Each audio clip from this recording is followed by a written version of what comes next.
Assalamualaikum warahmatullahi wabarakatuh. Waalaikumsalam warahmatullahi Waalaikumsalam wabarakatuh. warahmatullahi wabarakatuh. Ya, selamat pagi semuanya. Semoga semuanya dalam kondisi sehat walafiat ya, meskipun kita belajar dari rumah atau mungkin di mana teman-teman bisa mendapatkan akses internet. Kemudian bertemu lagi untuk mata kuliah kita manajemen dan perilaku organisasi ya. Untuk kelas S1 SI 02B. Saya share dulu presentasinya sebentar.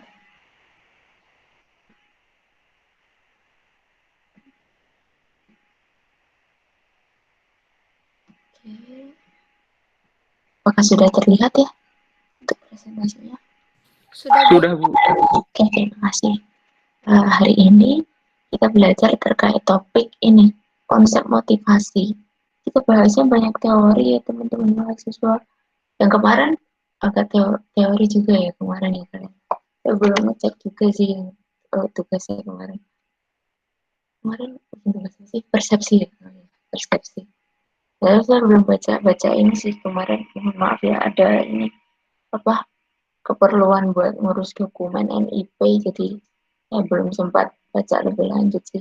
Insya Allah nanti semoga sebelum ini ya UTS nanti udah pada kelar, nilainya keluar, terus tinggal persiapan buat UTS. Oh iya, sama ini mau saya sampaikan dalam kaitannya UTS ini ya, kemarin pertimbangannya kita bikin sendiri saja ya untuk yang kelas A dan kelas B, yang saya ampuh nanti kita soalnya sama gitu ya, dari apa yang saya sampaikan gitu. Nanti nggak apa-apa tanggapannya, nanti juga nggak apa-apa, buat ini aja, buat apa, gambaran aja. Kemarin kan saya tawarkan gini, kalau kelas A kemarin responnya sih iya, jadi yang saya ampuh apa soalnya dari saya aja, jadi nanti saya ngumpulin soal sendiri gitu. Takutnya nanti kalau dibarengin sama, kemarin ada tawaran sih sama Bu Sarah diajakin gitu, tapi saya takutnya beliau Bu Sarah udah advance banget, karena kan beliau sudah mengambil mata kuliah ini dari semester ya tahun sebelumnya, jadi kakak kelas sudah apa membawakan mata kuliah ini, tentunya mungkin beliau sudah banyak pengalaman jauh dari saya, jadi saya takutnya nanti kalau di beliau pertanyaannya yang advance gitu malah ini ya nanti enggak apa beda gitu loh. Itu ya nanti buat pertimbangan aja di akhir kita diskusi gitu. Oke, kita lanjutkan dulu untuk materi hari ini. Capaian pembelajaran mata kuliah kita yaitu mahasiswa mampu menerapkan konsep perilaku organisasi dalam kaitannya dengan individu ya. Di individu di sini yang masih ini ya fokus kita di awal, individu untuk sebelum UTS ya, nanti setelah UTS kita coba mengenal dari sisi grup atau kelompok ya, kemudian organisasi gitu. Selanjutnya untuk sub JPMK kita yaitu mampu menjelaskan teori motivasi. Di sini kita bahas terkait teori-teori dari motivasi ya. Memang sih saya pribadi jujur apa ya, membosankan ya kita bahas teori-teori, tapi karena ya itulah konsep basicnya ya, kita perlu tahu itu, kita terima aja teorinya gitu. Terus materi pokok kita hari ini yang pertama untuk apa, konsep motivasi ini adalah konsep dasar motivasi itu sendiri, kemudian ada teori awal motivasi, ada beberapa teori awal, kemudian ada teori motivasi kontemporer. Oke, untuk motivasi. Mulai dari motivasi. Motivasi diistilahkan sebagai suatu proses yang memperhitungkan di sini fokusnya pada intensitas, arah, dan juga ketekunan usaha seseorang untuk mencapai suatu goal atau tujuan tertentu. Untuk intensitas di sini, intensitas itu menggambarkan seberapa keras seseorang itu akan berusaha. Jadi seberapa jauh intensitasnya, seberapa keras dia berusaha. Kemudian ada arah. Arah di sini dimaksudkan adalah untuk bagaimana upaya tersebut bisa diarahkan untuk bisa tetap konsisten atau sesuai dengan tujuan organisasi. Kemudian aspek yang ketiga yaitu ketekunan. Ketekunan di sini yaitu mengukur seberapa lama seseorang itu bisa bertahan atau mempertahankan usahanya. Jadi masih tekun itu terus berusaha. Kemudian individu yang termotivasi untuk bertahan, jadi dia tetap berusaha ya, bertahan dalam tugas yang cukup lama untuk mencapai tujuan mereka. Nah, itu diistilahkan dia memiliki motivasi yang cukup tinggi. Kemudian, motivasi adalah kekuatan, ya, motivasi yang kuat itu mendorong seseorang itu untuk bisa mencapai tujuan yang istilahnya meskipun itu sulit ataupun menantang, mereka termotivasi. Kadang-kadang hal ini juga tidak apa ya, tidak hanya positif tadi yang memicu suatu semangat ya untuk menyelesaikan tujuan yang menantang, tapi kadang tidak jarang bisa membuat seseorang, mungkin kita dicontohkan di sini karyawan, itu bisa berbuat curang atau melakukan tindakan negatif ketika tidak mengalami ketidakadilan ya, ketika tujuannya tidak tercapai. Misalkan set goal-nya atau tujuannya itu terlalu unreachable atau sulit untuk dicapai. Salah satu contohnya misalkan gini, kalau untuk positif mungkin dianya ini termotivasi ini ya, misalkan ada suatu bonus. Nah, misalkan kayak ini ya, mungkin dulu ada kayak driver Gojek. Kalau di driver Gojek dulu kan ada semacam memotivasi itu, ada reward ya. Ketika dia sudah dapat berapa klien atau berapa konsumen gitu, nanti ada semacam reward. Nah, itu jadi termotivasi yang secara positif. Kalau negatifnya itu salah satu yang diungkap di buku itu kalau nggak salah ini ya, di Amerika atau di mana itu, jadi dia karena di perbankan, jadi di suatu bank itu dia menentukan set goalnya itu terlalu tinggi, dia harus mendapatkan sekian nasabah gitu, targetnya itu cukup banyak, itu nasabahnya itu tidak visible, sulit untuk dicapai oleh si karyawan petugas bank. Jadi dia nggak nyampe untuk mencapai suatu target nasabah tertentu, pada akhirnya dia membuat rekening palsu yang di dalamnya dia menggunakan data-data dari nasabah yang sudah ada, kemudian dia mengambil uangnya untuk dibukakan rekening baru, bukan dari persetujuan dari si nasabah yang sebenarnya gitu. Jadi dibukakan rekening baru gitu. Yang akhirnya itu menimbulkan kerugian sendiri buat perbankan. Jadi istilah target itu sulit untuk dicapai oleh si karyawan. Jadi malah membuat karyawan itu berbuat curang ya. Tuh. Selanjutnya untuk teori awal motivasi, nanti sebenarnya kita juga bahas sih untuk penerapan dari motivasi ini, teori-teori motivasi di dalam implementasi atau aplikasinya di pembelajaran kita di minggu depan. Yang ini kita sebenarnya lebih membahas ke teori-teorinya aja. Memang sih agak membosankan, tapi nggak apa-apa ya, biar witty ya, diterima aja. Kita lanjutkan dulu teori awal motivasi. Di sini kita mulai dengan teori hierarki kebutuhan. Teori hierarki kebutuhan ini disampaikan oleh Abraham Maslow. Untuk bentuknya seperti ini. Nah, teori ini basicnya itu mendasari berfokus pada ini 5 kebutuhan awal. Tapi ini kebutuhan secara umum ya. Kita mulai dari ini. Psychological atau fisiologis. Di fisiologis ini lebih dikaitkan dengan kebutuhan secara fisik. Misalkan ini ya, rasa lapar, haus, berteduh, seksual, kemudian kebutuhan jasmani secara fisik. Kemudian kita lanjutkan untuk yang kebutuhan yang kedua, yaitu safety and security atau dalam kaitannya dengan keamanan. Keamanan di sini kita bisa kaitkan dengan ini, perlindungan dari bahaya fisik dan juga emosional. Jadi misalkan rasa aman itu bisa. Selanjutnya ada yang ketiga, kebutuhan ketiga yaitu social belonging. Social belonging di sini adalah kepemilikan sosial, di mana mungkin kita terlibat dengan ini ya, interaksi sosial dengan orang lain. Misalkan rasa kasih sayang, kemudian ini persahabatan ya, rasa saling menerima gitu. Selanjutnya esteem ini penghargaan. Penghargaan di sini salah satu contohnya kalau untuk faktor internal misalkan harga diri, kemudian otonomi, kemudian prestasi. Kemudian kalau faktor eksternal seperti status, pengakuan, perhatian, tuh. Selanjutnya ada ini self actualization atau aktualisasi diri. Di sini mendorong untuk menjadi apa yang kita mampu. Jadi kita bisa mencapai potensi kita, mengoptimalkan apa yang ingin kita capai, pemenuhan diri. Selanjutnya ada teori yang kedua, namanya teori dua faktor. Teori dua faktor ini melihat hubungan dari faktor intrinsik dengan kepuasan kerja dan mengaitkan faktor ekstrinsik dengan ketidakpuasan. Nah, disebut juga ada motivation hygiene theory. Nah, ini kita bisa lihat untuk faktor intrinsiknya.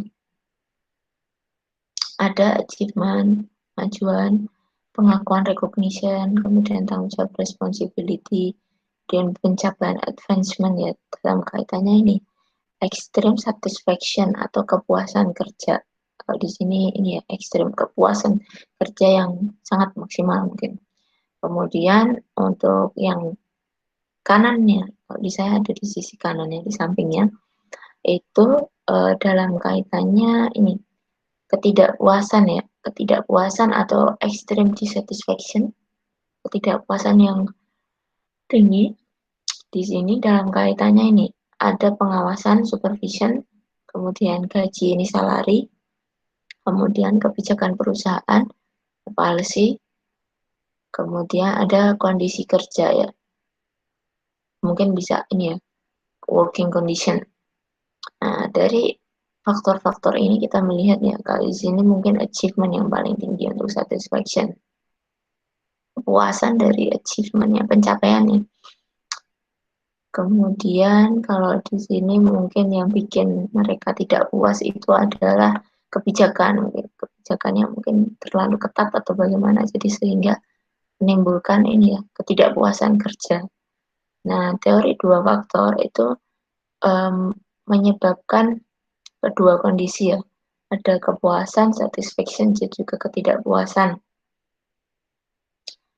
Nih, hygiene factor, ada suatu istilah namanya di dalam teori dua faktor itu namanya hygiene factor. Hygiene factor ini melihat kualitas pengawasan yang di sini supervision, gaji, salary, kebijakan, ini faktor-faktor eksternal tadi ya. Ini bila tercukupi, maka karyawan itu bisa merasa tidak kecewa. Nah, mungkin lawan katanya ya, dari faktor ekstrinsik, apabila kondisi-kondisi ini, faktor-faktor ini tercukupi, berarti dikategorikan hygiene factor. Bahwa karyawan nanti tidak akan merasa kecewa. Selanjutnya, masih dari teori awal motivasi, ada teori kebutuhan McLean. Ini dikembangkan oleh David McLean dan rekan-rekannya. Untuk teori kebutuhan McLean ini, menyatakan bahwa prestasi, achievement ya, kemudian kekuasaan, need for power, need for achievement, need for power, and for, kemudian afiliasi, kebutuhan afiliasi, need for affiliation, itu adalah 3 kebutuhan penting yang membantu menjelaskan motivasi. Bandingkan tadi yang kita belajar Maslow, yang ini. Nah, teori McLean ini itu lebih mirip dengan faktor dari motivasi. Kalau si Maslow tadi lebih kecenderungannya ini ya, teori motivasi tapi untuk bertahan hidup. Kalau kita jabarkan masing-masingnya dari 3 kebutuhan penting. Yang pertama untuk kebutuhan berprestasi atau achievement. Nah, di sini adalah dorongan untuk unggul, mencapai suatu standar untuk ini bisa dikatakan berhasil, achievement, pencapaian prestasi gitu. Kemudian need for power. Nah, need for power di sini diistilahkan kebutuhan untuk membuat orang lain berperilaku dengan cara di mana mereka tidak berperilaku sebaliknya. Jadi power di sini adalah kekuatan di mana orang-orang itu bisa Jadi dengan power yang ada, yaitu bisa membuat orang-orang bisa mengikuti. Power itu kekuasaan ya. Jadi dengan kekuasaan yang ada, dia mengikuti siapapun yang mungkin di sana berkuasa atau menjadi pemimpin ya. Jadi diharapkan tidak ada yang berperilaku tidak sesuai dengan kepemimpinan orang yang yang memimpin seperti itu. Selanjutnya ada kebutuhan afiliasi. Kebutuhan afiliasi di sini keinginan untuk afiliasi, membangun suatu persahabatan atau hubungan interpersonal dengan orang lain. Selanjutnya kita lanjutkan teori motivasi kontemporer. Untuk teori motivasi kontemporer ini kita melihatnya mereka masing-masing nanti ada beberapa teori ya. Teori ini memiliki tingkat pendukung yang valid ya. Mengapa disebut teori kontemporer? Nah, kontemporer ini diistilahkan karena ini mewakili pemikiran terkini dalam menjelaskan motivasi karyawan. Jadi yang terbaru ya bisa dikatakan ini teori modern kontemporer. Tapi pada umumnya bukan berarti teori-teori semua sebenarnya secara keseluruhan namanya juga teori ya. Teori ini disampaikan itu ya karena sudah diterima halayak luas ya, dalam artian tidak berarti semua teori-teori ini benar gitu loh. Mungkin ketika kita implementasi atau penerapannya mungkin ada kalanya mungkin ada bisa belum tentu juga sih sesuai juga. Tapi teori ini banyak sudah dipakai halayak luas gitu. Selanjutnya kita lanjutkan dengan teori motivasi kontemporer. Yang pertama ada teori penentuan nasib sendiri. Dan teori penentuan nasib sendiri di sini teori yang berkaitan dengan ini efek menguntungkan dari motivasi intrinsik dan efek berbahaya dari motivasi ekstrinsik. Kemudian orang lebih suka merasa mereka memiliki kendali atas tindakan mereka dan apapun yang membuat tugas sebelumnya dinikmati terasa seperti kewajiban daripada aktivitas yang dipilih bebas merusak motivasi. Bahasanya memang agak abstrak ya. Sendiri yang istilahnya agak abstrak ya. Motivasi penentuan nasib sendiri. Teori ini banyak digunakan di psikologi, manajemen pendidikan, dan penelitian medis. Kemudian kita lanjutkan teori evaluasi kognitif. Teori evaluasi kognitif di sini masih dalam satu kaitan teori penentuan nasib sendiri. Ini kalau evaluasi kognitif di mana mengalokasikan penghargaan ekstrinsik untuk perilaku sebelumnya. Secara intrinsik memberikan penghargaan untuk cenderung menurunkan tingkat motivasi secara keseluruhan. Jika penghargaan dipandang sebagai suatu pengendalian. Jadi misalkan gini contohnya, kalau orang biasanya sudah dibayar ya untuk pekerjaannya, itu lebih enak pakai contohnya. Dibayar untuk pekerjaannya biasanya ada suatu ini ya, kayak rasa tanggung jawab, di mana mereka harus melakukan sesuatu itu bukan lagi seperti jadi lebih seperti kita karena kita dibayar itu menjadi suatu keharusan buat kita, menjadi tanggung jawab kita untuk menyelesaikan suatu tugas atau pekerjaan itu gitu. Jadi ada alokasi suatu penghargaan tertentu. Jadi kita di reward dibayar, berarti mungkin ada ini ya secara intrinsik kita termotivasi ya untuk melaksanakan tugas itu menjadi suatu keharusan. Selanjutnya ada kesesuaian diri. Ini kesesuaian diri ini bukan teori motivasi sih, tapi salah satu istilah atau konsep di dalam teori evaluasi kognitif. Ada istilah kesesuaian diri. Kesesuaian diri di sini dimaksudkan sejauh mana alasan seseorang untuk mengejar tujuan sehingga bisa sesuai dengan minat dan nilai dari mereka. Jadi misalkan gini, orang mengejar tujuan mereka, atau mereka istilahnya lebih puas ya, lebih puas dengan pekerjaan mereka itu ketika nilai-nilainya yang dia anut itu ternyata sejalan dengan nilai-nilai organisasi di mana dia bekerja gitu. Jadi dia bisa kerjanya itu lebih optimal, jadi lebih produktif dalam melaksanakan pekerjaannya itu ketika mungkin ada kesesuaian diri ya. Minatnya dia bekerja di misalkan di ranah misalkan IT, ternyata nilai-nilainya sejalan juga. Di mana mungkin nilai-nilai di perusahaan atau di mana tempat dia bekerja itu menjunjung nilai untuk bisa mengikuti perkembangan teknologi. Jadi sejalan. Ternyata si karyawan tadi juga suka dengan perkembangan teknologi, jadi bisa saling support ya. Kemudian teori penetapan tujuan. Teori penetapan tujuan di sini adalah suatu teori yang menyatakan bahwa tujuan yang spesifik atau sulit, nah ini mengarahkan kepada kinerja yang lebih tinggi. Untuk teori ini sebenarnya disampaikan oleh Edwin Locke.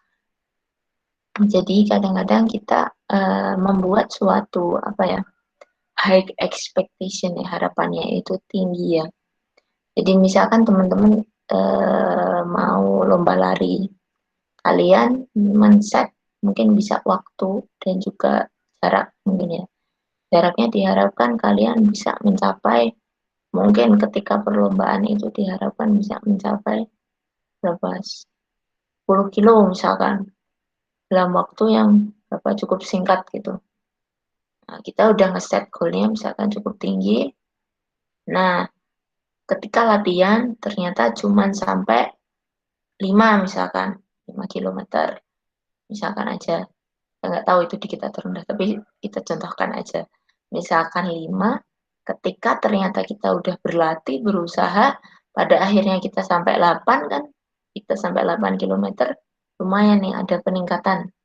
Jadi kita berusaha men-set targetnya 10, kita di latihannya cuma sampai 5, dan kita bisa mencoba ketika pas hari kompetisinya kita bisa mencapai 8 atau 9 ya, sudah hampir mendekati ya target yang diharapkan gitu.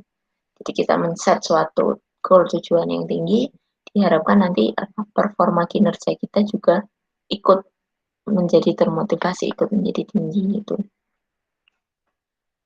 Selanjutnya masih teori motivasi kontemporer, yaitu teori penetapan tujuan, masih dalam kaitannya ya penetapan tujuan.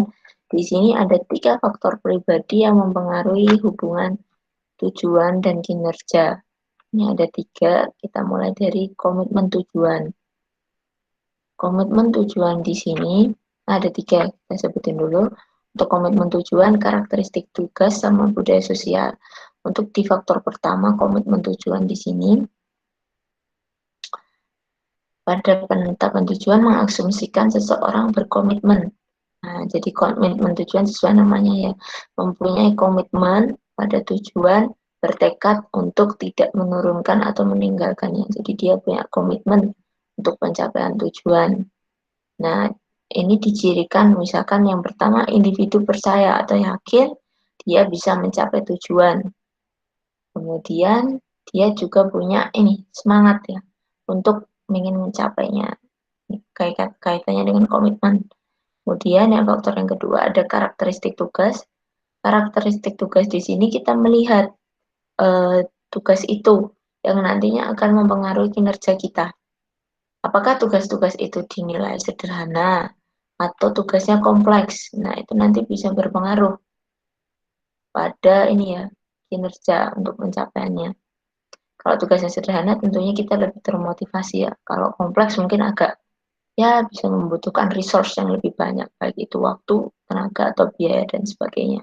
Kemudian kita contohkan lagi, semisal karakteristik tugasnya itu, apakah tugas itu bisa berdiri sendiri, ataukah tugas itu saling bergantung.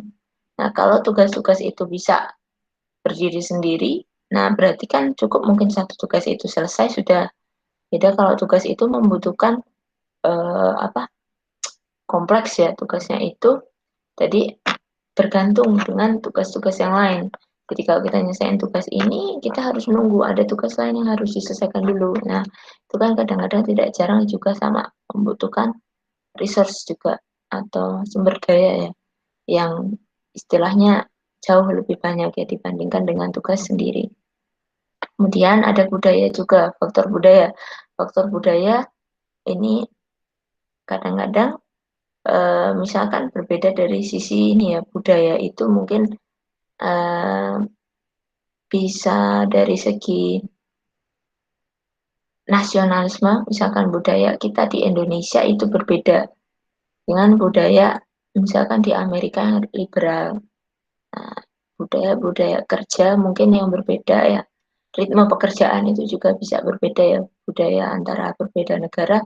Kadang bagaimana yang misalkan di Jepang gitu, yang mereka harus bekerja itu ya cukup apa ya, menghabiskan waktu yang lama ya untuk waktu bekerjanya sendiri. Kalau nggak salah di Jepang itu budaya kerja di sana, kalau nggak salah itu teman saya itu di Jepang atau di Korea gitu harus kerjanya misalkan dari jam 9 itu selesainya jam 6 sore gitu. Ada waktu-waktu kalau beda, kalau di Indonesia mungkin ini tergantung instansinya juga, kadang-kadang kayak gini. Ada yang kalau di Indonesia mungkin jam 5 atau jam 4 sudah selesai ya. Nah, ada budaya-budaya mungkin yang berbeda.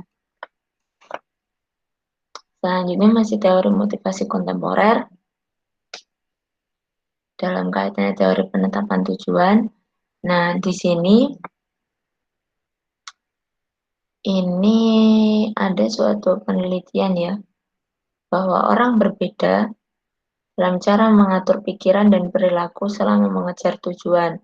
Nah, ini melihat pada ini dua faktor. Yang pertama ini difokuskan pada kategori ini mereka dengan fokus promosi, yang kedua adalah dengan fokus pencegahan. Fokus promosi di sini di mana mereka itu berusaha keras untuk kemajuan pencapaian. Jadi mereka berusaha membuat apa semaksimal mungkin ya mencapai tujuan yang diinginkan. Kalau fokus pencegahan karena kita avoiding ya. Jadi dia berusaha memenuhi tugas dan kewajibannya, tetapi dia menghindari kondisi-kondisi yang ini membuat mereka apa ya kesulitan untuk mencapai tujuan yang diinginkan. Jadi apa menghindarkan diri ya dari kondisi-kondisi untuk mencapai tujuan. Kalau di sini berusaha membuat ini ya kondisinya itu optimal untuk pencapaian tujuan. Kemudian masih dalam teori penetapan tujuan, ini kita menerapkan penetapan sasarannya. Nah, kalau manajer itu membuat suatu teori penetapan tujuan operasional, itu biasanya ada target kinerja. Nah, ini disebut sasaran ya, bisa disebut sasaran ya. Ekstensif target apa ya? Atau mungkin sasaran yang luas. Jadi kita sebutnya sasaran sih biasanya, target kinerja. Cara yang sistematis untuk memanfaatkan penetapan tujuan ini dengan ini manajemen berdasarkan tujuan atau MBO, Management Based Objective ya. Ini adalah suatu inisiatif tahun 1970-an. Nah, di sini menekankan pada apa namanya? Tujuan itu ditetapkan secara partisipatif. Jadi mengharapkan partisipasi dari pihak-pihak yang terkait untuk nantinya bisa lebih terukur, kemudian dapat diverifikasi untuk jangka waktunya eksplisit atau jelas. Dan ini umpan balik kemajuan tujuan. Jadi kita membentuk kalau apa manajemen berdasarkan tujuan itu, kita melihat tujuan itu sudah dibentuk secara partisipatif. Jadi tidak hanya satu orang tapi banyak orang yang terlibat, kemudian terukur, bisa diukur, bisa diverifikasi, waktunya juga jelas, kemudian nanti feedback atau umpan balik kembalian kita lihat seberapa progres kemajuannya itu bisa dilihat dengan jelas. Kemudian untuk penetapan sasaran dan etika, Hubungan antara penetapan tujuan dan etika ini cukup kompleks. Ini dalam kaitannya kalau saya mungkin kemarin melihatnya kalau di buku ini menekankan kepada ini pencapaian tujuan atau sasaran ini, tetapi dengan melihat ini berapakah biaya atau mungkin resource yang diperlukan untuk mencapai sasaran atau tujuan tersebut. Selanjutnya ada teori motivasi kontemporer tapi yang lain. Yang lain ini yang pertama ada teori efikasi diri. Untuk teori efikasi diri, ini adalah suatu komponen dari teori kognitif sosial atau teori pembelajaran sosial, di mana mengacu pada ini keyakinan individu bahwa dia mampu melakukan suatu tugas. Semakin tinggi efikasi dirinya, itu semakin percaya bahwa seorang itu bisa berhasil mencapai tujuannya. Kemudian ketika ada situasi yang sulit, orang dengan efikasi diri yang rendah, itu biasanya mereka langsung menyerah. Sudah give up kalau misalnya ada tantangan yang sulit. Sedangkan mereka dengan efikasi diri yang tinggi akan berusaha lebih keras untuk menguasai tantangan. Jadi kalau efikasinya itu tinggi, mereka cenderung untuk lebih semangat ya. Semangatnya tinggi, meskipun kondisi tantangannya itu sulit, lebih kompleks, nah dia tetap berusaha bertahan ya. Sedangkan yang efikasi dirinya rendah, ya kalau sudah ada yang namanya kesulitan, mereka sudah cenderung untuk mundur diri, sudah menyerah ya. Selanjutnya masih dalam teori efikasi diri. Nah, bagaimana meningkatkan efikasi diri? Ada beberapa cara yang dikembangkan oleh ini Albert Bandura ya untuk meningkatkan efikasi diri. Yang pertama ada penguasaan aktif, yang kedua ada pemodelan perwakilan, yang ketiga bujukan verbal, atau semangat ya. Kita mulai bahas yang pertama untuk penguasaan aktif. Penguasaan aktif di sini diistilahkan sebagai sumber terpenting untuk meningkatkan kemajuan diri ya.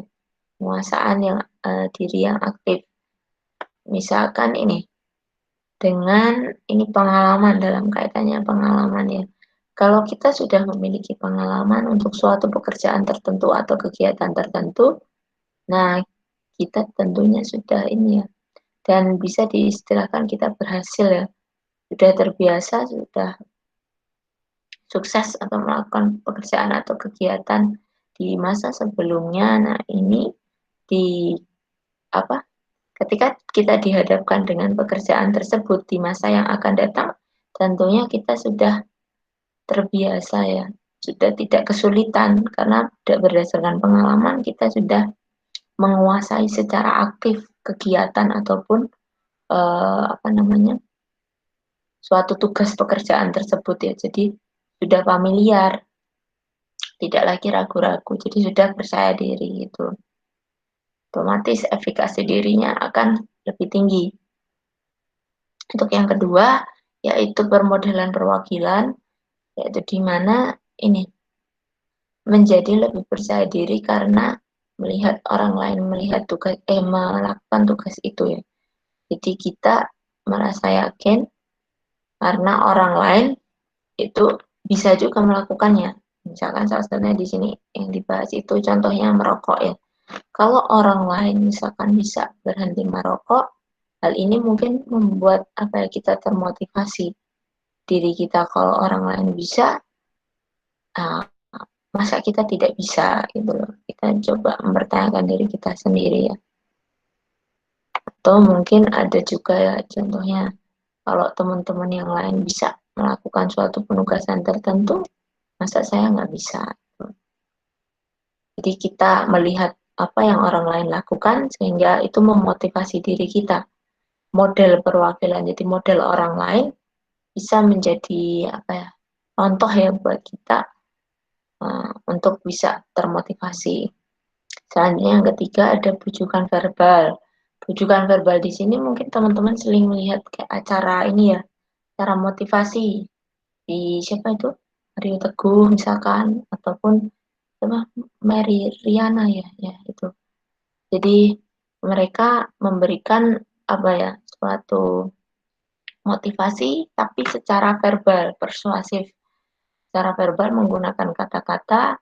Jadi mereka adalah pembicara motivasi yang menyampaikan itu menggunakan lisan ya, verbal, menggunakan bahasa-bahasa yang bisa meyakinkan kita ataupun para peserta dari acara motivasi itu bagaimana untuk bisa sukses atau memotivasi dirinya atau tidak istilahnya tidak menyerah untuk berjuang misalkan mencapai tujuan yang kita sudah tentukan gitu. Selanjutnya ada gairah.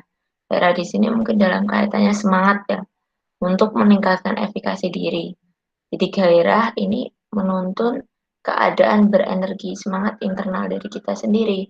Kita semangat, siap untuk menyelesaikan tugas, bisa bekerja lebih baik. Nah, ini mungkin internal dari kita sendiri. Kita udah positive thinking, hal itu kita kadang-kadang ini ya, apa yang kita pikirkan gitu, apa persepsi kita, mungkin dari pembelajaran kemarin ya, persepsi ya. Persepsi itu mempengaruhi perilaku ya, yang kemarin itu pembelajaran kita yang minggu kemarin. Jadi kadang-kadang di otak kita itu sudah semacam termotivasi gitu ketika kita bersemangat, oke, saya akan berusaha menyelesaikan tugas yang deadline-nya hari ini harus selesai juga, nanti siang atau nanti sore sudah harus selesai gitu. Jadi di otak itu seperti sudah terset gitu loh, bahwa kita nantinya harus berusaha mencapai sasaran atau target kita gitu. Jadi mungkin semangat internal dari diri kita sendiri ya. Kadang-kadang kalau misalkan ini ya, teman-teman udah nggak semangat, nah itu kadang-kadang mempengaruhi juga. Kalau kalian basicnya udah nggak semangat, kadang-kadang untuk melakukan suatu tugas itu rasanya juga berat gitu. Jadi kalau bisa dijaga motivasi internal sendiri, atau mungkin kalian membutuhkan ini ya, bujukan verbal mungkin dari rekan-rekan atau teman-teman atau saudara atau keluarga yang dinilai bisa yang mereka sampaikan itu bisa membuat rekan-rekan teman-teman menjadi termotivasi, jadi bersemangat lagi gitu. Kadang-kadang kayak gitu. Misalkan kaitannya ini ya, mungkin teman-teman kalau pas masa skripsi mungkin nanti. Nah, kadang-kadang kayak gitu ya. Kalau misalkan semangatnya udah turun, nah nanti mengerjakannya jadi kurang kurang termotivasi. Nah, kalian mungkin bisa tarik teman-teman, entah itu mungkin dosen pembimbing atau siapalah dari keluarga atau mungkin siapa yang dinilai bisa memberikan motivasi jadi semangat gitu. Selanjutnya saya lanjutkan lagi, ada masih teori motivasi kontemporer ya. Kita lanjutkan, ada teori penguatan. Teori penguatan di sini menyatakan bahwa perilaku adalah fungsi dari konsekuensinya. Jadi teori penguatan ini mengambil pandangan behavioralistik, jadi perilaku tadi ya, bahwa penguatan mengkondisikan perilaku. Jadi kita melihatnya ini ya, dari segi perilaku ya. Teori penguatan mengabaikan keadaan batin individu secara emosional, itu berarti tidak diperhatikan. Kemudian dia lebih berfokus atau berkonsentrasi pada pengambilan tindakan, perilaku mungkin. Nah, ini misalkan ada suatu istilah masih dalam kaitannya teori penguatan, ada behaviorisme, adalah suatu teori yang menyatakan bahwa perilaku mengikuti rangsangan dengan cara yang relatif tidak terpikirkan. Jadi karena dia behavior atau sudah menjadi kebiasaan ya, kadang-kadang kita sudah refleks melakukan suatu aktivitas itu sudah mengikuti rangsangan, jadi tidak perlu terpikirkan lagi. Jadi mungkin kita melakukan hal-hal yang sudah biasa kita lakukan, misalkan bangun pagi lah contohnya.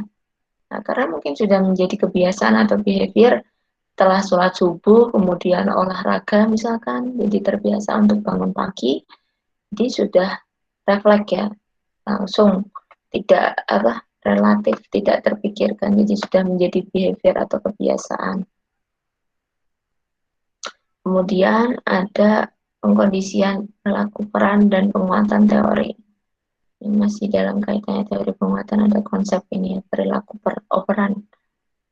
Komponen yang relevan dari teori penguatan untuk manajemen berpendapat bahwa orang belajar berperilaku untuk mendapatkan sesuatu yang mereka inginkan ya, menghindari sesuatu hal yang mereka tidak inginkan ya. Penguatan perilaku meningkatkan kemungkinan terulangnya perilaku. Jadi kita berusaha ini peningkatan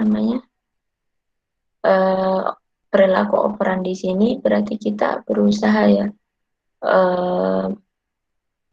berperilaku untuk ini pencapaian apa yang kita harapkan, pengkondisian. Jadi kita membuat bukan iklim ya, hampir sama iklim atau mungkin environment atau lingkungan di mana kita kondisikan untuk mencapai tujuan. Misalkan kayak kita mungkin nilai kalau adik-adik SMA untuk pengen lulus, kalau sekarang nggak ada ujiannya ya mungkin ya.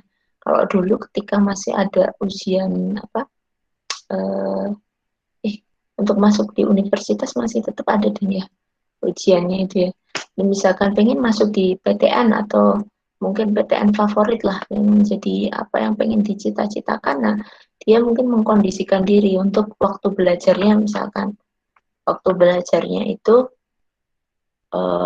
ditingkatkan lagi, jadi ada jadwalnya misalkan. Jadi mereka berusaha mengkondisikan diri waktu-waktu yang mereka ada senggang itu digunakan untuk belajar, untuk mencapai tujuan yang diinginkan.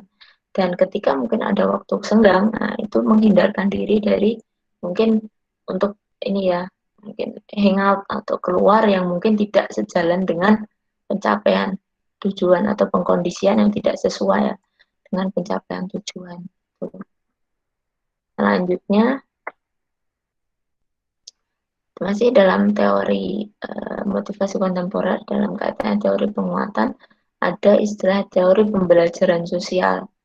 Teori pembelajaran sosial di sini adalah pandangan yang kita dapat pelajari itu bisa melalui observasi maupun bisa juga melalui ini pengalaman langsung. Untuk teori dan penguatan pembelajaran di sini, jadi individu belajar dengan diberitahu atau dengan mengamati apa yang terjadi dengan orang lain. Bisa juga ada pengalaman langsung. Misalkan teman-teman melihat ini ya, dari menonton model orang lain. Jadi kita belajar dari, karena namanya pembelajaran sosial, kita belajar dari lingkungan sosial aja. Nah, misalkan ini ya, kita melihat model orang lain, contohnya orang tua kita misalkan, atau bapak ibu guru, dosen misalkan, atau rekan-rekan kalian, teman-teman sebaya. Nah, bagaimana mereka bisa menjadi media pembelajaran buat kita. Atau mungkin teman-teman lihat dari ini ya, film atau televisi. Jadi kita melihat melalui observasi, kita belajar mengamati dari model yang sudah ada seperti apa. Nah, kemudian bisa juga lewat pengalaman langsung, ini dari pembelajaran sosial ya. Jadi misalkan kita lihat dari motivasi penguatan dari ini film, misalkan film-film yang bisa memotivasi kita untuk semangat, misalkan kayak mungkin ini ya Laskar Pelangi misalkan, jadi berusaha mencapai cita-citanya untuk bisa belajar di luar negeri gitu. Jadi ada motivasi-motivasi yang disampaikan melalui tayangan misalkan gitu, yang membuat kita model-model dari model yang disampaikan dari tayangan tersebut memotivasi kita untuk kalau di tayangan tersebut bisa, kita coba deh. Kalau kita masa kita nggak bisa, kita coba gitu. Jadi membuat kita termotivasi ya dari lingkungan sekitar atau mungkin dari orang tua, guru, teman. Nah, teman itu juga bisa. Teman itu yang paling dekat ya sama kita mungkin. Tapi karena kita mungkin di kondisi pandemi ya, tapi kan tetap kan bisa saling berinteraksi ya meskipun dengan media platformnya beda ya. Kalau biasanya interaksi langsung kita mungkin menggunakan teknologi misalkan handphone ya, jadi tetap berinteraksi juga kan, bisa saling cerita. Oh misalkan teman-temannya misalkan sudah mengerjakan tugas atau nantinya misalkan sudah sidang proposal skripsi gitu, wah saya udah loh. Jadi kadang teman-teman yang belum jadi lebih termotivasi. Oh kalau si A, si B, si C sudah, masa saya belum gitu. Jadi dari lingkungan sosial, lingkungan sekitar kita, dari model itu kita termotivasi untuk ikut lebih baik. Selanjutnya, teori penguatan juga masih dalam teori motivasi kontemporer lainnya, masih di teori pembelajaran sosial ya. Di sini kita melihatnya model. Model itu adalah suatu pusat atau representasi dari sudut pandang pembelajaran sosial. Jadi di sini kalau di pembelajaran sosial ada suatu model.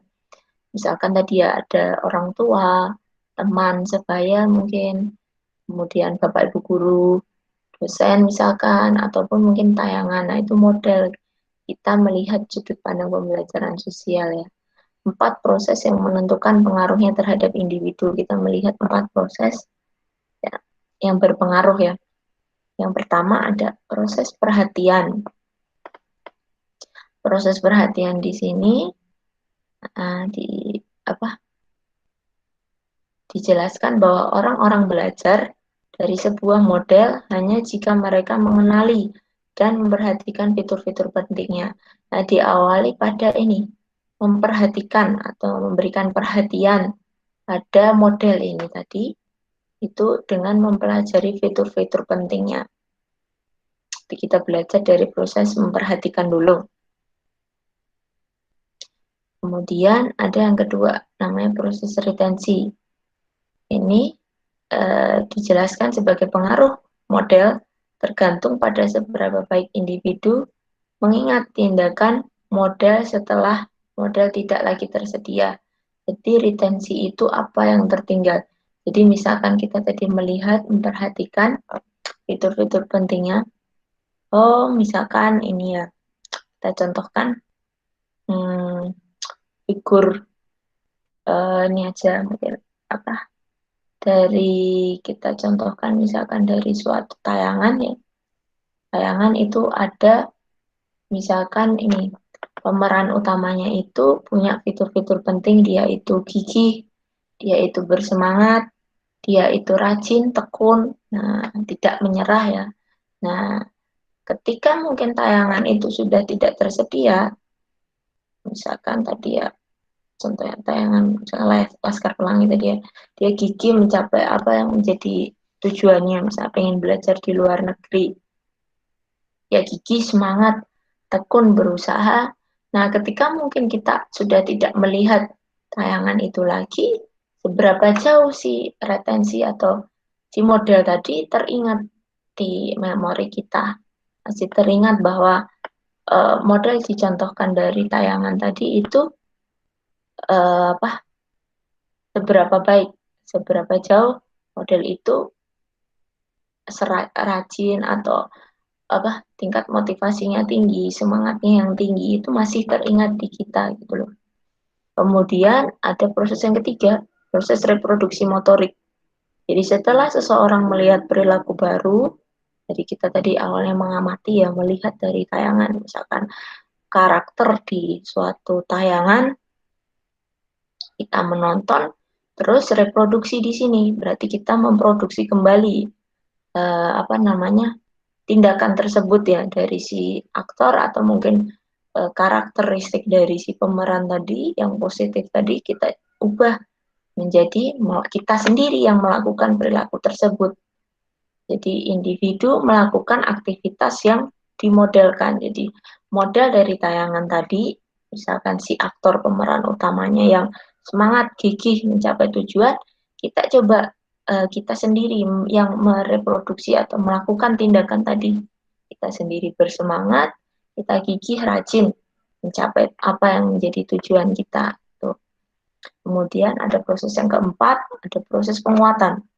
Proses penguatan di sini individu termotivasi untuk menunjukkan perilaku yang dicontohkan. Jadi memproduksi ini ya, jadi istilah melakukan sendiri, kemudian menunjukkan perilaku yang dicontohkan. Jika ada insentif ya, positif atau penghargaan yang diberikan. Nah, ini kemudian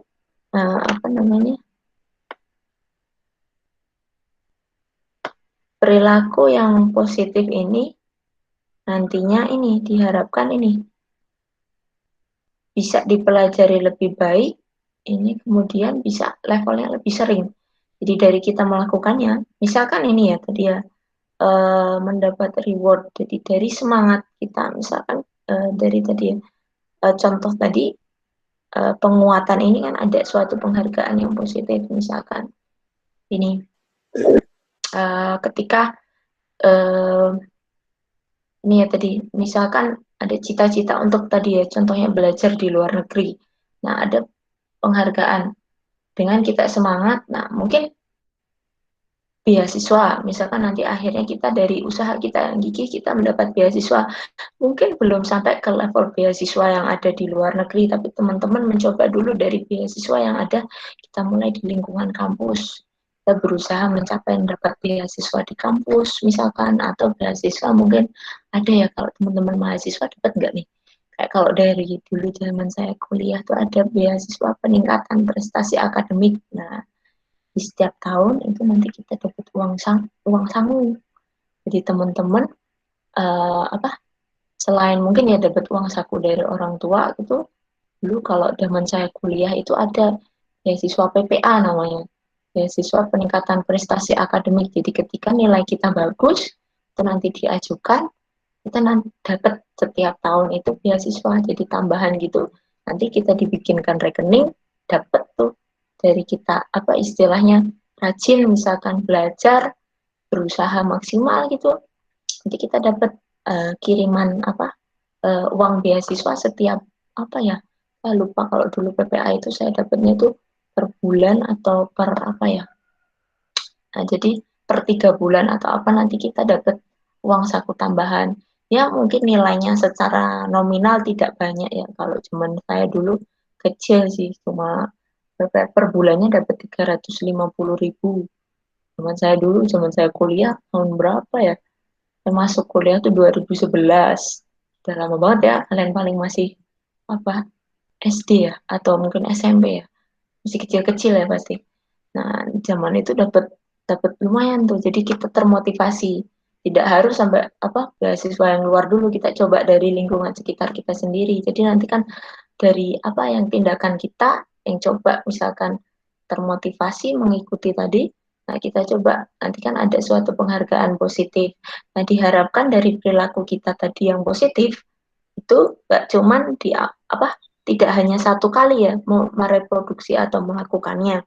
Jadi cuma satu kali kita ngikutin, yaudah semangat di awal doang. Nanti ketika di apa pembelajaran ya lah sak melakukan atau sejalan. Kalau bisa ya tetap semangat itu tetap dijaga gitu loh. Meskipun pandemi, meskipun ya kondisi kita ya apa ya seadanya ya ketika pandemi ya hanya diakses dari rumah gitu, tapi kita tetap berusaha ya untuk tetap mengoptimalkan gitu. Teman-teman juga tetap bisa kan untuk ikut beasiswa atau apa yang sekali apa prestasi-prestasi apa kompetisi yang bisa kalian tetap raih gitu.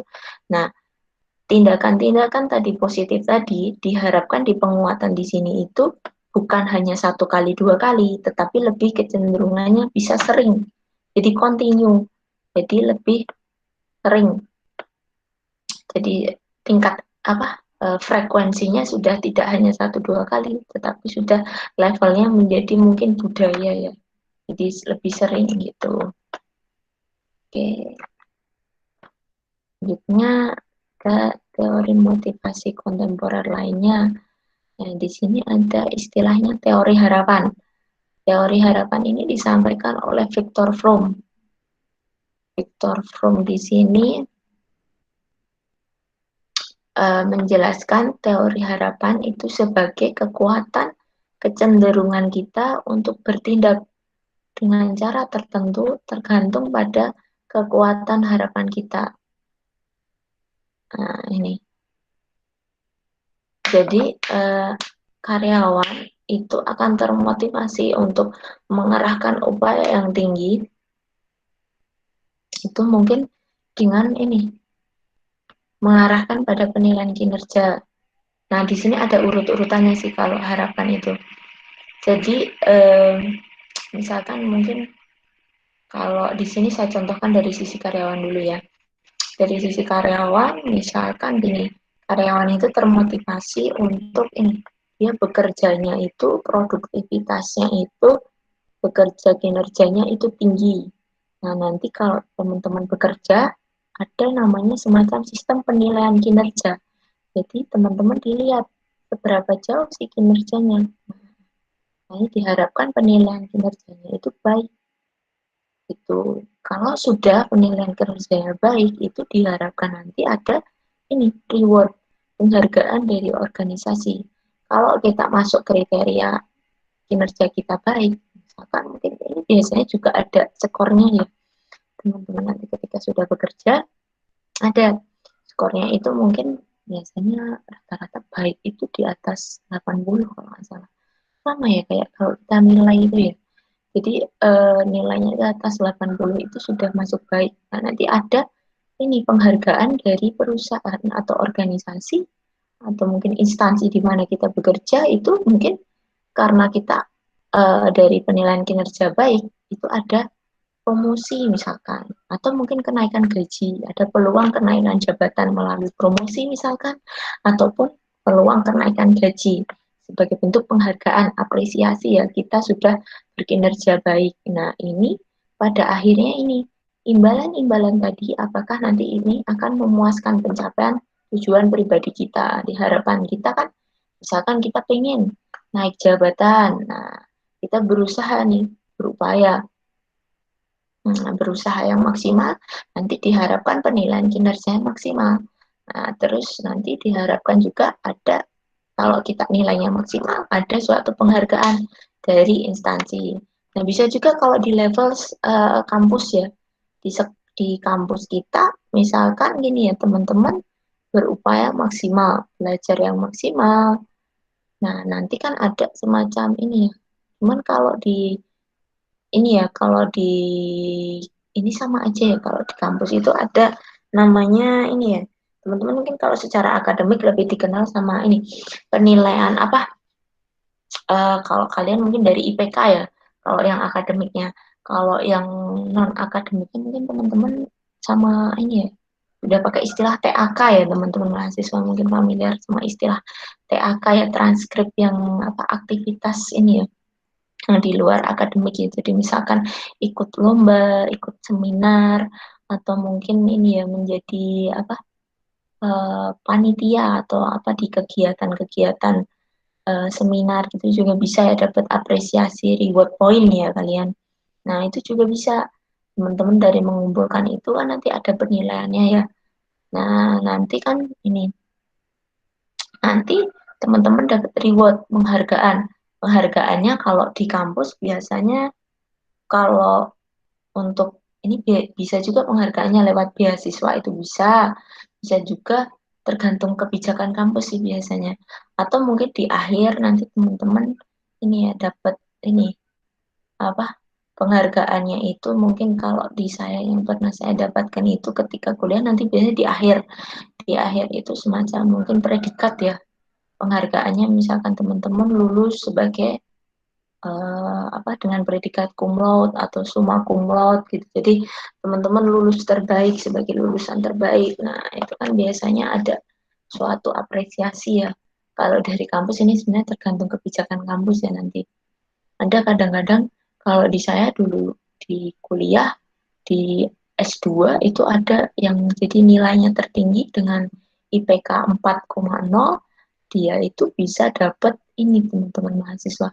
Ini saya sekalian sharing ya kadang-kadang contohnya itu di realnya itu teman saya itu dapat IPK 4,0, dia dapat penghargaan dari kampus, uang senilai 15 juta. Nah, misalkan kayak gitu-gitu. Jadi ada suatu reward penghargaan karena dia benar-benar bisa optimal dari prestasi akademiknya gitu. Jadi ada imbalan itu dari pencapaian tujuan dia berusaha gitu ya.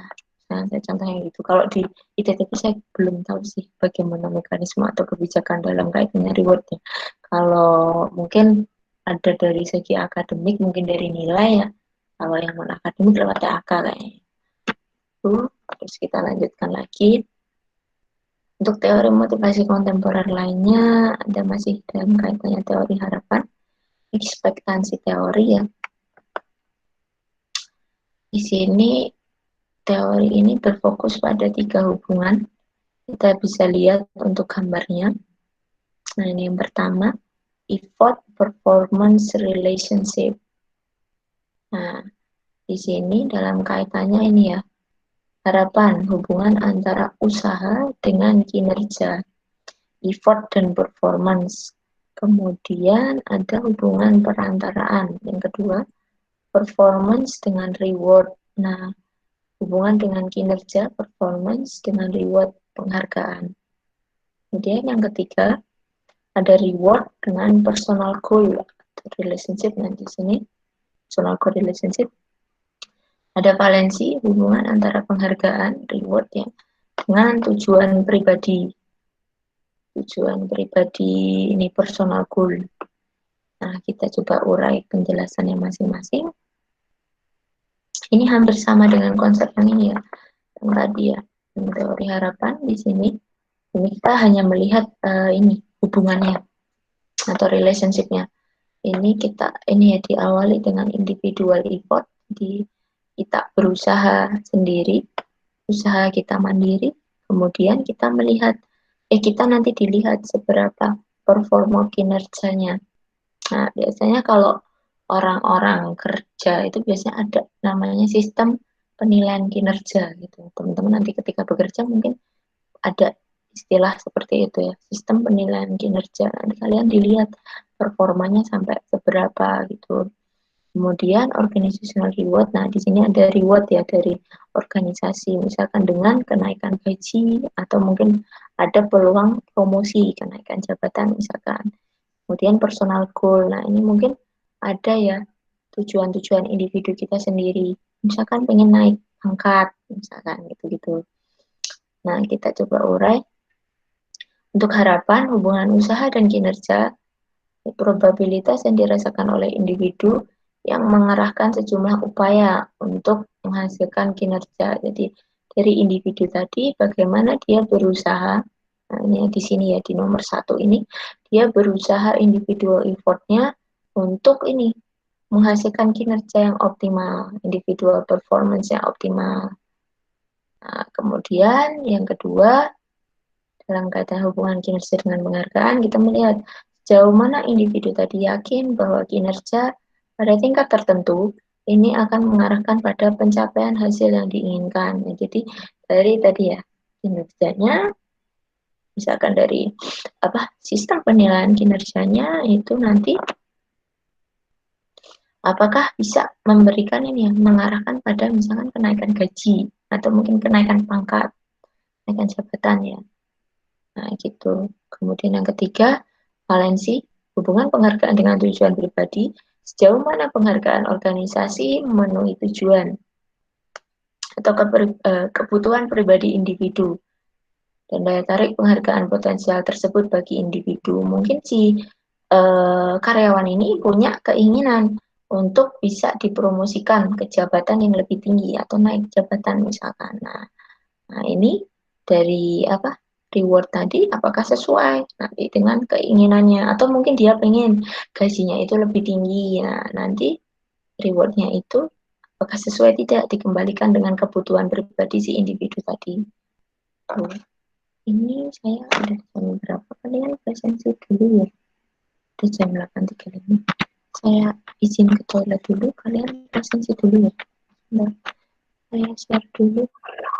Iya, Bu. Presensi.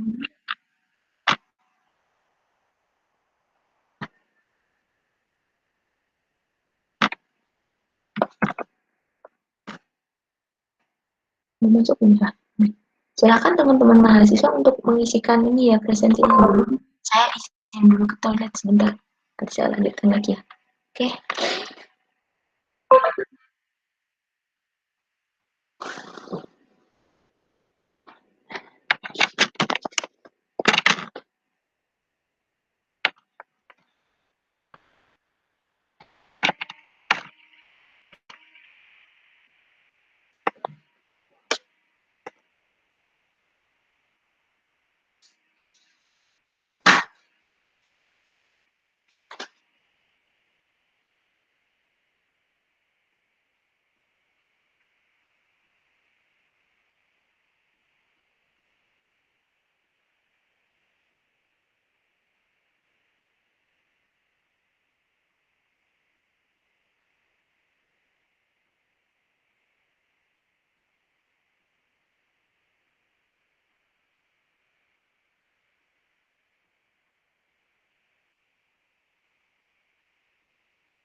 Tadi dari pengisian untuk presensinya ada yang bermasalah tidak? Kalau ada yang bermasalah nanti silahkan disampaikan ya. Mau langsung saya diinterupsi nggak apa-apa atau mungkin lewat chat silahkan ya. Nah kalau nanti takutnya nanti terlewat.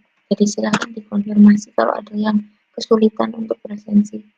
Biar bisa sekalian saya bantu presensikan gitu ya. Oke, saya lanjutkan kembali untuk materinya. Masih sampai ini ya. Tadi sudah ya untuk masih teori harapan. Lanjutkan ada teori ekuitas atau keadilan organisasi. Nah, di teori ekuitas atau keadilan organisasi, teori ekuitas di sini,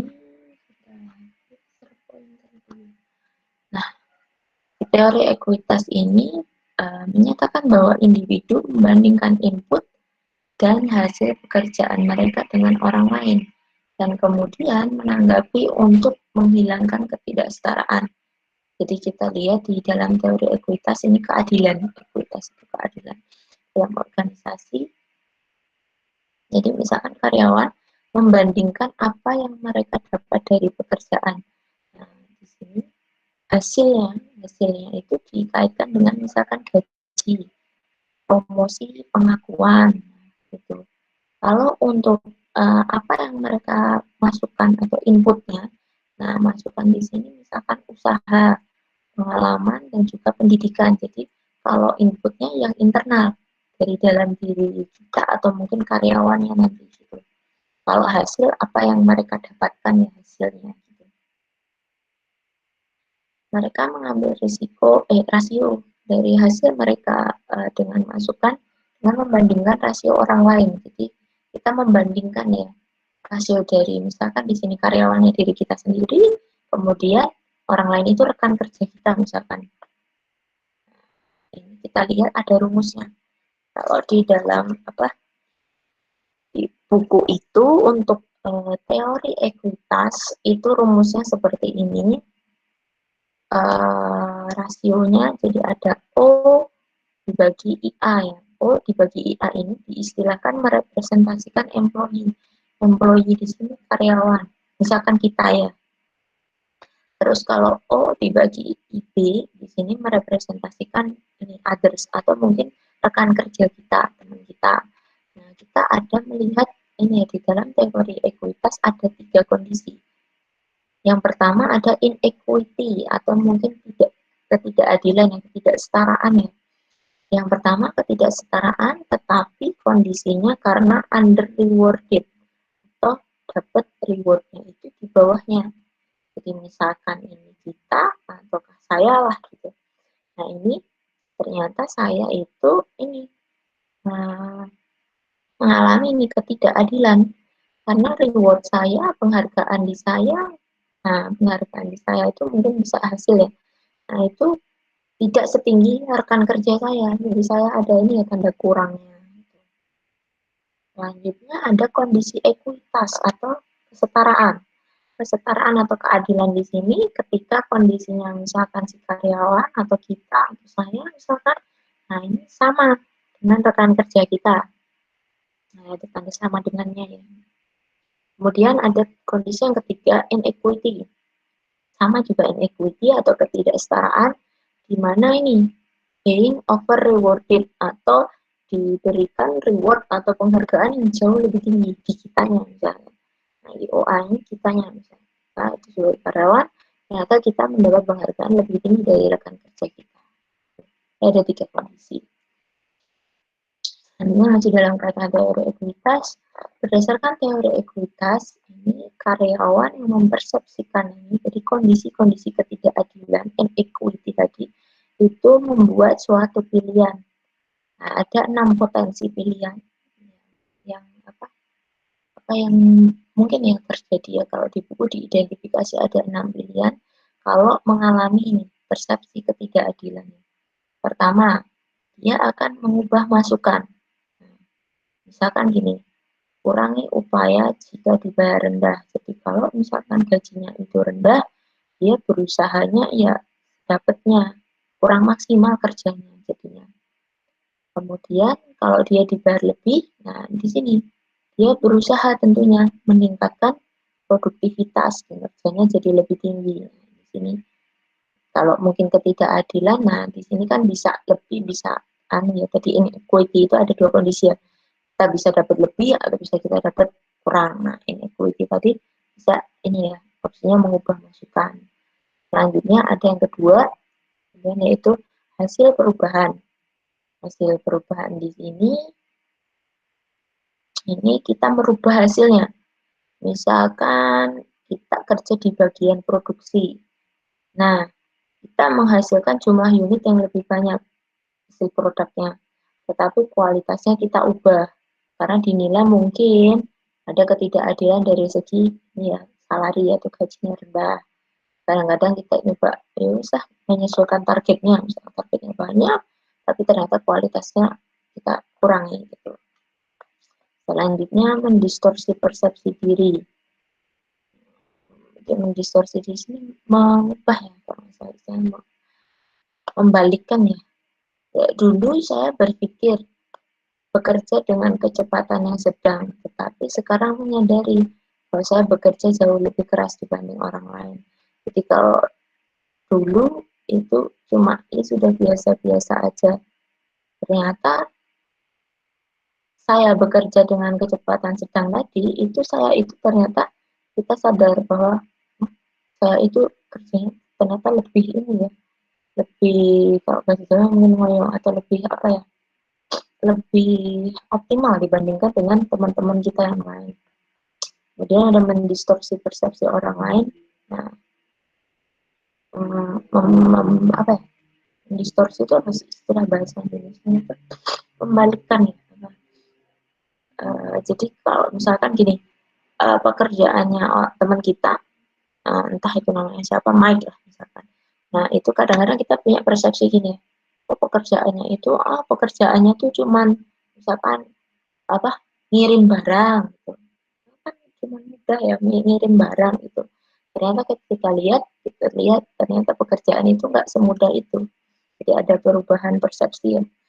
kebalikan persepsi bahwa ternyata dari ngirim barang itu dia juga harus memastikan pembayaran itu sudah dilakukan gitu. Jadi tidak cuma kirim barang, bahwa ini semua prosesnya itu sudah selesai. Jadi dia ngirim barang dipastikan dulu gitu. Ya, ada proses-proses yang mungkin tidak semudah kita lihat gitu. Selanjutnya, pilih rujukan yang berbeda. Saya mungkin berpenghasilan, nah ini kita melihatnya di rujukannya. Rujukannya misalkan saya berpenghasilan tidak sebanyak saudara ipar saya, atau mungkin tidak sebanyak rekan kerja saya. Kemudian ini, tapi saya itu bisa bekerja lebih baik daripada teman saya, atau mungkin ayah saya yang berprofesi serupa gitu. Jadi kita melihat, merujuk pada mungkin orang lain ya, orang lain yang kita lihat ya, kita sejauh apa, dan mungkin dari sisi, kalau di sini ada ya, dari sisi penghasilan kita sejauh mana dengan orang lain, kemudian dia melihat sejauh mana kinerja kita dibandingkan dengan orang lain. Nah, sebagai bahan rujukan. Kemudian ini mungkin lebih ekstrim ya, tinggalkan bidang atau keluar dari pekerjaan. Jadi mungkin rekan-rekan yang mengalami kondisi ketidakadilan, misalkan dibayar rendah. Nah, kadang-kadang tidak jarang mereka yang ekstrim itu kecenderungannya misalkan, ya udah deh, karena saya mendapat bayaran yang tidak sepadan dengan usaha saya, nah saya memutuskan diri untuk keluar dari pekerjaan ini misalkan, untuk ganti yang lain. Tuh. Selanjutnya masih dalam teori ekuitas atau keadilan organisasi. Di dalam keadilan organisasi ini dikaitkan dengan ini ya, bagaimana karyawan merasakan otoritas dan mengambil keputusan di tempat kerja memperlakukan mereka. Nah, di sini dalam kaitannya dengan keadilan. Nah, ada 3 keadilan di dalam organisasi. Yang pertama distributif, yang kedua prosedural, yang ketiga ini ada interaksional. Kita coba bahas satu-satu. Untuk dalam keadilan organisasi, yang keadilan distributif. Nah, dari kata distributif di sini, itu kita melihatnya keadilan sebagai sesuatu hal yang dirasakan dengan jumlah dan alokasi itu ini sesuai ya antar individu. Jadi ini misalkan ini ya, hasil gaji dan pengakuan yang diterima karyawan itu ini adil ketika didistribusikan. Biasanya fokusnya di sini, pendistribusiannya itu secara adil. Jadi bisa mendistribusikan misalkan kenaikan gaji itu merata antar karyawan. Nah, kalau ini sebenarnya kurang pas ya, mungkin berdasarkan kenaikan gaji pada mana yang paling dibutuhkan, ini juga bisa sih. Tapi lebih ke kalau biasanya ekuitas itu di sini karena sama ya. Dan kaitannya masih teori ekuitas, kalau distributif itu didistribusikan secara adil. Tuh. Selanjutnya ada keadilan prosedural. Keadilan prosedural di sini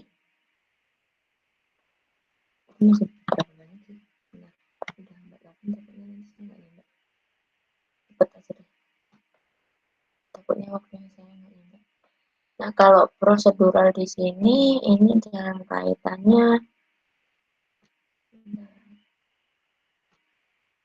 ini lebih, kalau distributif tadi hasil yang didistribusikan, kalau prosedurnya fokusnya pada bagaimana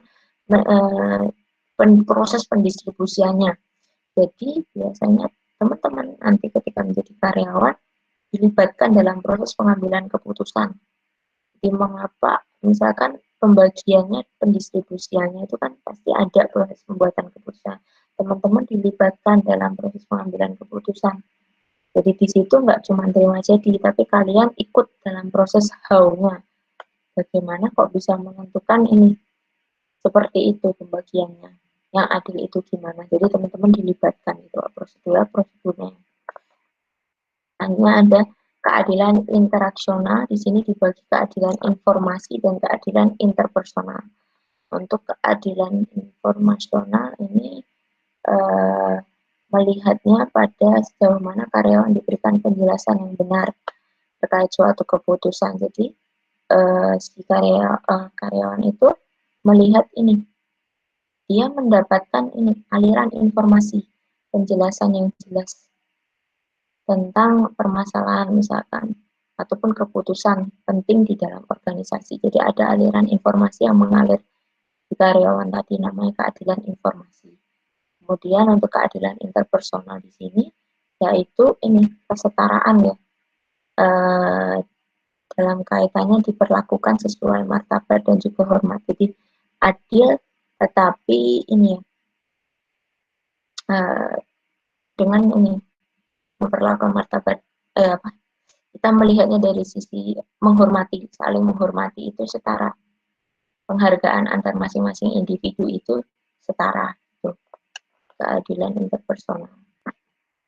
Selanjutnya keadilan organisasi dalam kaitannya hasilnya. Nah, apabila hasil keadilan tadi dilaksanakan dengan baik, ada perilaku adil yang ada di dalam organisasi, tentunya ini menimbulkan iklim yang baik juga di dalam organisasi, iklim positif misalnya. Karena karyawan yang diperlakukan adil, maka ada kecenderungan si karyawan tadi tentunya akan berperilaku positif juga untuk saling membantu rekan kerja, karena tidak ada kecemburuan sosial, jadi tidak ada ketidakadilan, dia kan cenderung untuk saling membantu antar teman. Terus ini juga dia juga lebih percaya, berkomitmen tinggi terhadap organisasi karena merasa bahwa organisasi tidak melakukan eksploitasi terhadap diri karyawan itu ya. Jadi lebih percaya pada misalkan atasannya gitu. Jadi karena kan dia diperlakukan dengan adil. Kemudian untuk mempromosikan keadilan di sini ini biasanya mereka membudayakan dari pihak manajer atau mungkin atasan berusaha untuk membuat keadilan itu menjadi budaya ya. Jadi manajer ini menerapkan suatu kepatuhan dari karyawannya itu untuk patuh dengan aturan dan norma yang ada. Nah, di sana enggak sih, mungkin dari pribadi manajer itu sendiri memberikan contoh ya sikap kepatuhan terhadap norma. Nah, diharapkan di karyawan di bawahnya itu bisa mengikuti itu dengan istilah mempromosikannya dengan mereka melakukan sendiri ya. Kemudian budaya di sini, nah budaya ada pertimbangan budaya. Ketika perusahaan sudah berlevel internasional misalkan, ada preferensi budaya-budaya yang berbeda yang tentunya bisa diistilahkan adil itu mungkin di suatu negara dengan konsep yang misalkan Amerika yang konsep liberal, adil itu dengan negara seperti China, konsep adil itu mungkin konteksnya berbeda ya. Jadi ada ketika perusahaan sudah level internasional, ada penyesuaian-penyesuaian yang perlu dilakukan. Gitu. Selanjutnya ada konsep namanya keterlibatan kerja. Keterlibatan kerja di sini adalah suatu investasi energi fisik, kognitif, dan emosional dari karyawan untuk terlibat di dalam kinerja pekerjaannya. Jadi orang itu diistilahkan cenderung terlibat dalam pekerjaannya, itu kuncinya itu apabila dia merasa pekerjaan itu memiliki arti untuk si karyawan itu sendiri ya. Kemudian selain itu kita juga melihatnya dari sisi ini karakteristik pekerjaan. Sejauh mana akses terhadap sumber daya untuk bisa melakukan pekerjaan tersebut secara efektif. Nah, nanti dia akan melihat sejauh mana keterlibatan di karyawan tadi ke pekerjaannya. Jadi arti dari pekerjaan itu, kemudian karakteristik pekerjaan. Selanjutnya ada aksesnya. Kemudian akses terhadap resource-resource yang mendukung untuk menyelesaikan pekerjaan tersebut. Ini berpengaruh pada keterlibatan kerja si karyawan. Selanjutnya di sini kita sampai pada integrasi teori motivasi kontemporer. Jadi kita tadi belajar ya, ada teori harapan, misalkan. Nah, ini tadi kita melihatnya ini ya, individual effort, usaha dari individu, kemudian kita melihat individual performance. Nah, di sini tadi ada penilaian kinerja ya, sistem penilaian kinerja misalkan. Kemudian ada organizational reward. Nah, di sini ada penghargaan dari organisasi. Apakah itu misalkan dari lewat gajinya lebih tinggi, atau mungkin lewat promosi ya jabatan. Kemudian nanti apakah itu sesuai dengan personal goal atau tujuan dari si karyawan itu sendiri. Jadi kita belajar terkait ini teori harapan, kita kita kaitkan dengan ini, misalnya di atas ini height and action. Ini apa tadi, achievement ya, height as achievement. Di sini kita kaitkan dengan teori yang terkait, misalkan individual effort itu dalam kaitan dengan opportunity, peluangnya, kemudian ada untuk kinerja, ini nanti ada ini reinforcement, ada performance evaluation system. Ini sebenarnya ketika bisa di sini bisa menuju ke sini ya performance yang jadi dari kemampuan, kalau ability itu mungkin dari sini ya individual effort, kemudian dari sisi performance nanti ada penilaian, sistem penilaian kinerjanya. Reinforcement ini penguatannya nanti apakah di sini ada semacam reward. Nah ini ya, reward nanti yang ketika dia berkinerja baik, nah, nanti ada peningkatan gaji atau mungkin ini ya peluang untuk promosi kenaikan jabatan kayak gitu. Nah, di dalam kaitannya dengan reward jadi penghargaan gitu, kita kaitkan dengan teori equity ya tadi ya, equity. Nah, tadi dikatakan ada 3 potensi rasio ya. Apakah equity tadi mengalami keadilan atau ketidakadilan? Dari reward tadi, apakah di organisasi memberikan keadilan, apakah kita dengan rekan kerja kita sama, ataukah mungkin ada ketidaksamaan. Kita tadi belajar ya, ini semua konsep-konsep tadi kita coba kaitkan teori-teori dalam kaitannya motivasi kontemporer.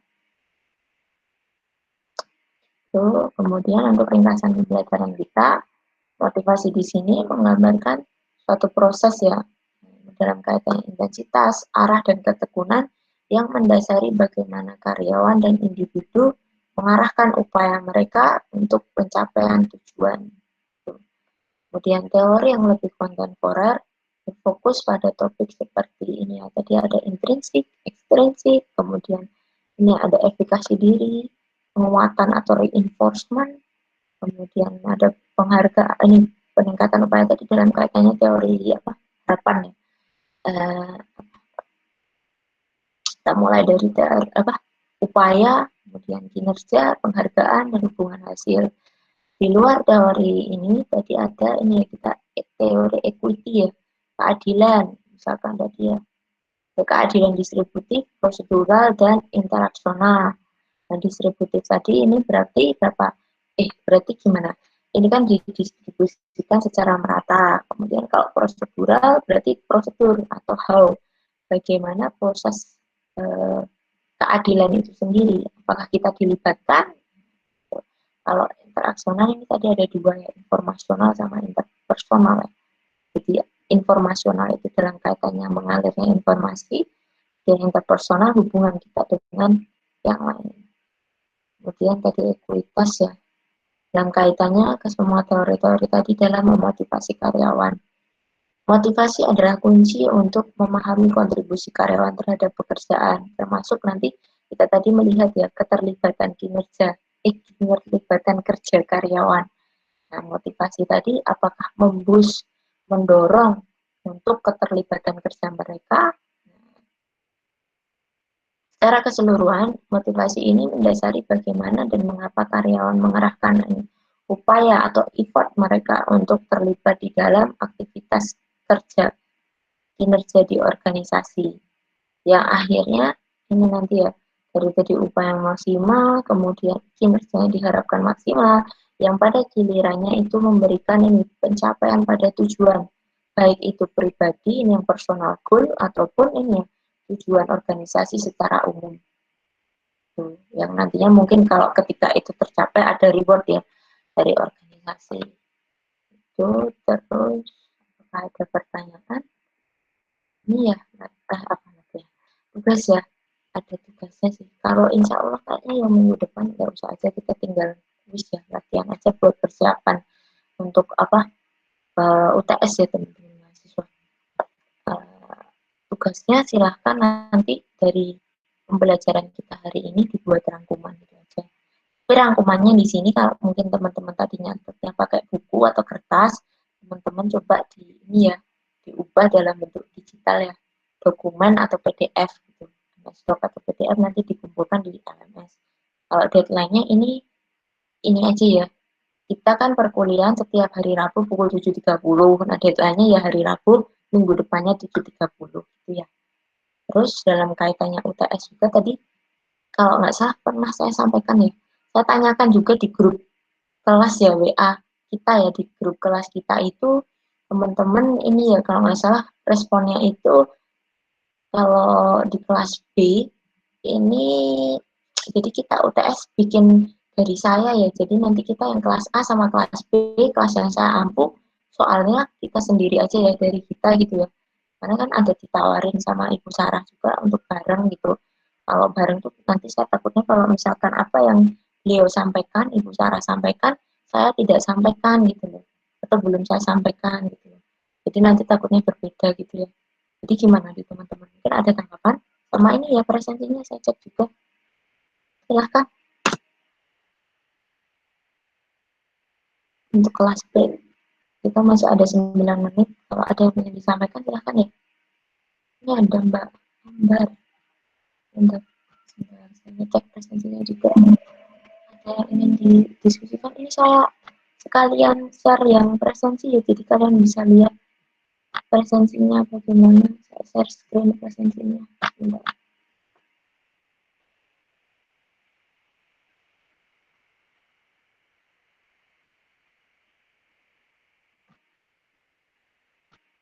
Mohon maaf ya, layar saya sukanya pakainya yang hitam gelap. Ini di kita sudah terlihat, teman-teman bisa lihat ini BAP-nya, presensi dari saya. Akan dicek ya, ini saya juga ngecek kok. Di kita ada 38 mahasiswa, yang hadir sudah ada 34. Yang belum. Ibu itu Ambar Fisti hadir Bu, cuma tadi QR waktu scan QR kodenya itu gagal terus. Sudah dikonfirmasi, terima kasih. Sudah ya Mbak ini ya. Terima kasih Bu, ya. Ada yang lain? Silahkan ya. Mumpung pas kelihatan ini. Nah ini bisa dilihat. Nah ini ada ini Mas atau Mbak ya? Mas Firda waktu Faudi. Oh Mbak Firda. Mbak Firda Fatmi Faudia. Ada? Tadi? Ada masalah? Mbak Firda ada ya? Nggak saya cek di listingnya. Mbak Firda Faktul ada? Apalagi ke belakang? Ada? Di sini ada di listingnya. Orangnya ada nggak? Soalnya ada nih. Saya juga nggak ini. Apa sih kelas? Oh, kelasnya ini malah. Kelasnya adik kelas kalian. 04. 04 itu apa? Jadi ditinggal pergi ke pasar. Jadi apa? Kelasnya masuk. Jadi ketika kelas virtual dia masuk, tapi ternyata orangnya pergi ke pasar. Walinya sendiri sih yang bilang ke saya. Itu pas pelajaran walinya sendiri juga kalau nggak salah, atau mungkin pas ada apa kelas virtualnya walinya sendiri, jadi ditinggal gitu. Semoga aja sih kelas ini enggak. Kalau saya sih pribadi nggak terlalu strict sama mahasiswa, karena kan kalian sudah dewasa, kalian bisa menentukan kebutuhan kalian itu mana, yang lebih penting itu mana, kalian sudah pastinya tahu ya. Jadi nggak usah apa-apa di ini ya, kamera harus on atau apa, ini sebenarnya lebih kepada kebutuhan kalian sendiri, kalian bisa menyesuaikan, kalian sudah dewasa ya. Jadi ini ya, tinggal konfirmasi ya, tadi yang belum Mbak Firda, Mas Yoga Widya Pradana ada? Mas Yoga belum ada di listingnya. Ada, ini juga ada nih Mas Yoga. Semoga hadir Bu. Ada. Mas Yoga ada. Ini Mas Nurul Ahmad Solihin ada. Ini adik angkatan ya. Ini kemarin tanya ke saya, katanya ini apa nanya apa di LMS itu loh. Kok konfirmasinya udah jauh jalan, mata kuliahnya udah jalan berapa minggu baru nanya. Ya, kalau misalnya ini kan bisa langsung tanya ke saya gitu. Katanya tanya ke kakak-kakak belum dapat konfirmasi. Ayo, kakak-kakaknya nggak konfirmasi ya. sebenarnya kita juga keluarga loh, mau adik kelas atau ke kelas, diharapkan semuanya keluarga ya, tidak ada ini ya, kita semua saling membantu kalau bisa. Someday kita nggak tahu ya, di suatu hari nanti kita mungkin bisa apa, bisa bekerja dalam suatu instansi yang sama atau apa ya, atau mungkin teman-teman bisa kerja nanti di luar negeri, di perusahaan luar negeri. Nah, teman-teman kita sendiri nanti kalau misalnya ada, ya itulah keluarga kita gitu. Jadi meskipun adik kelas atau kakak kelas atau mungkin bapak ibu dosen, itu juga kita berharapnya kekeluargaan gitu. Jadi meskipun dimanapun juga kita tetap saudara gitu. Jadi nggak, kalau bisa tidak ada perbedaan ya. Gitu. Ini Mas Nurul Ahmad ini kadang sering nggak kelihatan ya. Nah ini ada, ini gimana Mas Nurul Ahmad sama Mbak Firda, silahkan konfirmasi ya. Kok belum diisi untuk presensinya? Terus ada pertanyaan ini tadi, yang soal UTS nggak? Yang UTS gimana? Kemarin ini ya, sesuai apa yang kita diskusikan dari saya ya, untuk kelas A dan B ya, biar seragam. Yang dari saya, kalau dari Bu Sarah takutnya nanti kalau beda dengan yang disampaikan gitu. UTS-nya gimana? Ada tanggapan dari teman-teman? Ini ada yang di chat, ya Ibu, sesuai Ibu aja. Oke, dari Mbak Erika. Iya Bu, betul. Sesuai Ibu aja. Oke, saya terima tanggapannya. Yang teman-teman yang lain kemarin udah ya, lewat WA itu katanya yang sama aja yang saya ampuh gitu. Oke, sip. Terima kasih. Terus nanti penugasannya lewat ini ya, LMS aja. Ini sebenarnya nggak harus komplit sih teman-teman, nanti bikin dari apa yang kalian tangkap dari perkuliahan, silahkan rangkumannya di ini ya, dimasukkan ke LMS aja. Itu ya, nanti saya masih 3 menit lagi. Ada yang mau ditanyakan, silahkan. Ya, tadi cuma membuat rangkuman aja sih, karena kita teori-teori ya bahasnya. Yang contoh penerapan minggu depannya. Itu gimana? Atau cukup teman-teman mahasiswa? Ada yang mau disampaikan? Silahkan. Oh ini tadi yang dua tadi gimana? Ada kabar? Mbak Firda sama Mas Ahmad, Nurul Ahmad Syarifin. Ada sih di listingnya. Ini tapi orangnya nggak ada ya. Silahkan ya konfirmasi. Semoga aja sih nggak pergi ke pasar atau pergi kemana gitu. Saya tidak berburuk sangka, tapi ya semoga aja tetap mengikuti perkuliahan kita. Gitu. Nah, kalau saya pribadi sih nggak terlalu strict ya. Ini kan ini juga ya, mata kuliahnya juga sosial ya. Kalian menyesuaikan gitu. Nggak terlalu ini sih. Ini ada yang mau disampaikan? Silahkan.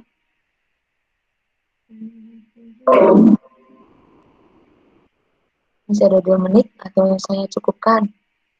Kalau sekiranya sudah cukup, saya tutup sih.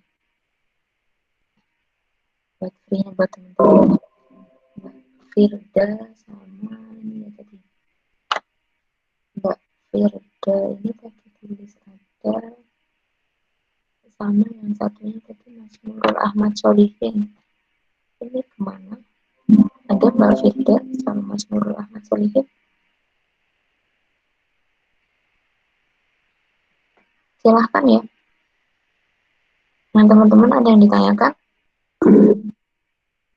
Bu, ini tugasnya PDF kan? Ya, boleh. Boleh PDF, boleh doc, silahkan. Jadi mungkin teman-teman yang tadinya terlanjur pakai tulis tangan ya, silahkan di ini ya, di convert, di translate, dibikin ini ya, catatan apa doc atau ini ya,